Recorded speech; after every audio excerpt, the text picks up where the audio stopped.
প্রিয় দর্শকবৃন্দ, আসসালামু আলাইকুম। আহ, ঠিক এইভাবেই আপনারা যেমনটা দেখতে পাচ্ছেন, ঠিক এইভাবেই কিন্তু হাজার হাজার বস্তা আলু প্যাকেট হয়ে রাজশাহীর বিভিন্ন হিমাগার থেকে দেশের কিন্তু বিভিন্ন অঞ্চলে চলে যাচ্ছে প্রতিনিয়তই। কারণ রাজশাহীর আলুর চাহিদা কিন্তু দেশের প্রত্যেকটা জায়গাতেই বেশি, সবার ঊর্ধ্বে কিন্তু রয়েছে।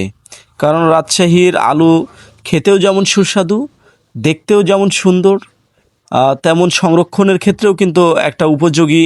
কারণ রাজশাহীর মাটি, আবহাওয়া, কারণ এটি বরেন্দ্র অঞ্চল হয়, এখানকার যে আলু রয়েছে সে আলুগুলো আসলেই আহ, এটার ধারণ ক্ষমতা বেশি হয়। সংরক্ষণের ক্ষেত্রেও এটি খুবই উপযোগী, খাওয়ার ক্ষেত্রেও ভালো, কালারও ভালো।